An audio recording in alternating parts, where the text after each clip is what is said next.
Driver pre-trip inspection. Wheel end. The Federal Motor Carrier Safety Administration requires a driver pre-trip inspection while the driver is on duty, but before driving starts.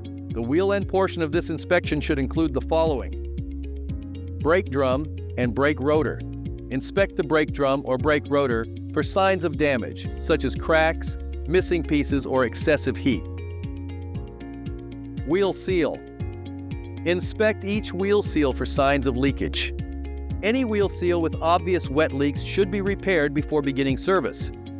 It is not uncommon to occasionally find minor weeping or seeping. These conditions should be monitored but are not necessarily a cause for immediate replacement.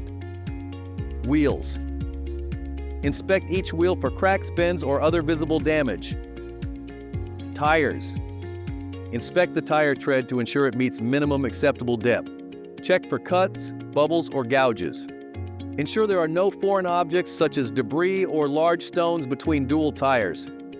Tires inflated to the proper pressure operate more efficiently, have longer tread life, and help keep trucks in compliance.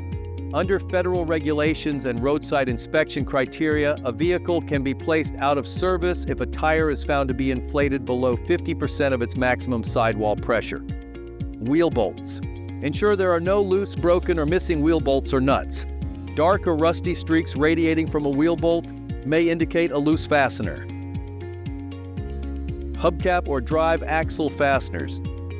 Check that all hubcap or drive axle bolts and nuts are secure and intact. Hubcap or drive axle leakage. Inspect for any lubricant leakage at the hubcap or drive axle mounting surface.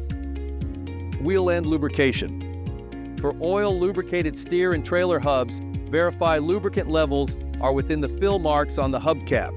Moisture-contaminated lubricant can be identified by a milky appearance. For all lubricants, follow the supplier's recommendation for frequency and parameters of checking as part of a regularly scheduled vehicle preventative maintenance program. Hub inspection. Visually inspect the wheel hub for signs of leakage, excessive heat, or mechanical damage. Wheel end operating temperature. Periodically check the hub assembly temperature while en route. This can be done with an infrared thermometer or by carefully placing a hand on the hub. The maximum safe operating temperature should not exceed 150 degrees Fahrenheit above ambient air temperature.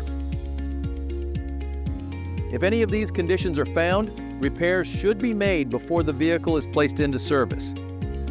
On-road repairs can be costly and inconvenient, and many of these issues can impact vehicle safety.